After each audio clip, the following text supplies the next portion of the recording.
I like it because it's really to be prepared for new things to address cybersecurity, and not only cybersecurity, also address the risk doing business while being supported with IT, because we see that IT is a part of all our life, all our commercial life, all our private life, and it's getting more and more complex. So I think it's important to have an open mindset to expect new things, to really expect the unexpected. So I think this season is really good.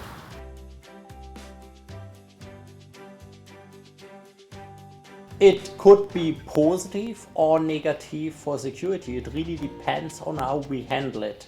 A lot of the security issues we have nowadays is based on PC. PC, personal computer, is based on DOS.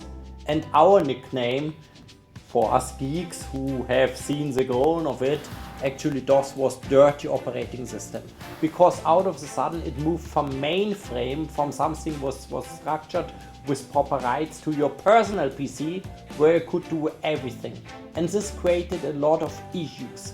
Microsoft also recognized this and over the years created a way more stable operating system. If you look at Microsoft operating system now, if you look at the latest version of Windows, it's pretty stable, it's pretty robust. On the other hand, when I look at XP, where you needed to run admin, it was really difficult to protect it from an IT technology, from a security point of view, right management point of view, everything. You see this with Linux and everything, where the right structure based on where it comes from is way better implemented. This new technology actually gives us an opportunity to rethink IT security, to put it more into the fabric of these systems and to make them better, safer and more resilient if we plan and if we implement it properly. One thing for sure is cloud computing, and it's funny because we started CloudSec, I think, back in 2011, used this term, and somehow Trend Micro now owns this term due to the success of these conferences. But even before we started to work with the Cloud Security Alliance, the moment it was founded, we've been working with VMware from day one to implement better security, at first agentless antivirus and then other components. We have been the first one to work with AWS to put our technology into an AWS cloud. We created a lot of white papers, a lot of I would say educational papers around cloud computing and how to better protect cloud environment. So one of the disruptors definitely is cloud computing, and cloud computing is also an enabler for new and other services. So cloud will still disrupt us in combination with other technology. A big disruptor is mobile. Like our traditional PC model will not stand for long. If I only need to consume data, if I only need to answer to a few emails, do I still need a normal computer? No, I will use my mobile phone, or I will use my tablet, which is a more personal device. I'm still running around with a computer because in my function as CTO, I have to digest a lot of diagrams. I have to manipulate a lot of diagrams. I have to create presentations. I have to create architectural pictures and so on. So I tried it on a tablet. To be honest, it didn't work that well. It's not that efficient. But maybe in 5 years from now, I also will only be running around with a tablet. So the traditional PC doesn't work anymore. But the tablets and all these devices, they are so powerful because they are connected with the cloud, with a data storage, and I'm able to sync and share between devices. So cloud is definitely an enabler there. And it's the same for big data processing and big data analytics. Big data analytics only works if you have access to the data. So the data is stored in the cloud. The data is stored in a central repository, and it's a big benefit what you could do with this, like, for example, predicting weather, predicting traffic jams and all this kind of stuff, but also predicting actually cybercrime by seeing change in user behavior after they have clicked on a certain URL, after they have downloaded a binary. We at Trend Micro now per day, we get about 12 billion requests from our customers. Is this good? Is this bad? We collect about 120 terabytes of data we need to process, and based with this we could predict what the bad guys are doing or what's happening next or what is good, what is bad, way better than before. So big data is a benefit, but of course also could be used by cyber criminals to actually harm us or to hold us for ransom by hijacking these databases or hacking these databases in the cloud. And the really big thing where we are not sure yet how it will influence and affect us all is IoT, Internet of Things. And I'm talking about home usage where IoT is actually heavily used. Let's say intelligent light bulbs, interactive light bulbs. Let's see automatic door locks, very common now in US. The thermostat, like the first Nest thermostat and so on. Okay, Google Glasses didn't work out as it should have been. We're talking about self-driving, about smart cars, we're talking about smart watches, all of this. So at first we see a big movement in the home market, but we also see a market which is industrial automation, which is industrial control systems, and all this will be hyper connected with all the pros, but also the cons for IT security. And especially in the home market, I don't see that the companies who are creating these new systems are paying enough attention on the security aspects, because a lot of these companies are new, are innovative, they are funded as a Kickstarter campaign, and nobody initially thinks about security, and that's a concern for us.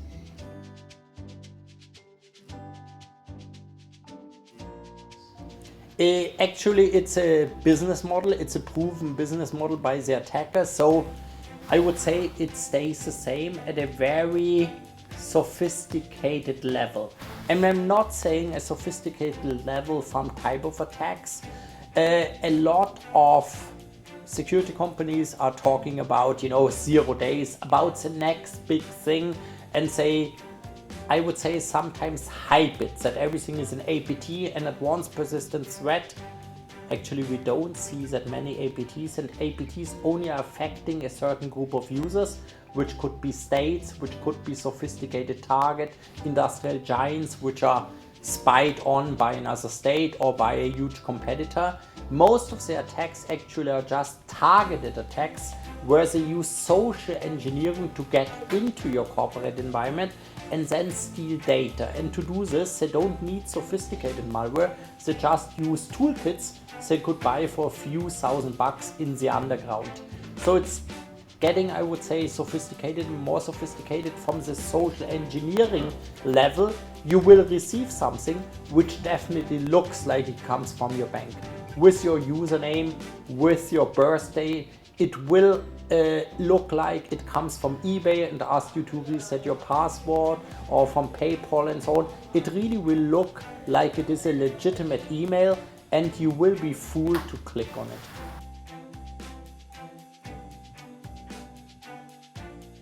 it. The challenge actually is that companies still believe in a very old and outdated security model.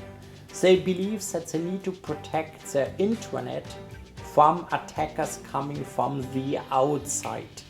They still believe that by investing in a nice firewall, investing in perimeter defense, they are protecting enough. They totally forget the insider threat.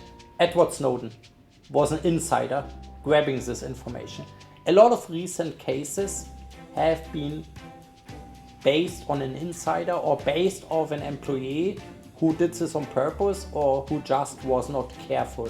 If I drop somewhere, pick a company in India, and I drop a USB stick in the parking lot, how many people will pick it up and plug it into their computer? Your firewall doesn't help you at all. And the data being stolen will be transferred out just via standard HTTP, but encrypted so your tools don't detect it anymore. The lateral movement within a company, the east-west traffic. So the malware tries to get data from other computer systems. When you just have perimeter defense, you will not detect it at all. So I see a lot of companies are still investing too much in the fortress. They are trying to build bigger walls. Why the bigger walls are not effective anymore? Because you have all the gates open, you have people bringing their own device, you have people on the road using their laptop, using their private phone to connect to the company network. So building bigger walls doesn't help anymore.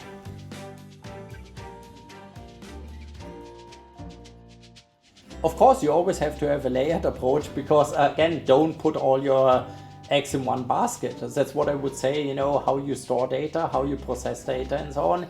Maybe a hybrid is the best approach where you have some stuff in the cloud, where you have some stuff on premise. But again, it depends on how you shield it and you have to find the proper tools. So I'm not saying that you don't need perimeter defense. I'm not saying that you don't need anti-malware. Some security companies are saying, including, who was this Symantec last year, AV is dead. My reply to this is, okay, switch off AV, let's see how long you could survive. Switch off your anti-spam, let's see if you still could work on email. You can't. It's baseline, it keeps away the noise, and you need multiple layers because the malware might jump several layers. This is why you need something on every layer, but it's really important that companies start to invest more in this breach detection, because no matter how many layers you're using, somebody will find a way to fool it and get into your environment, and then you need something which is raising the red flag and is telling you, hey, you're having a problem, you better look at the system.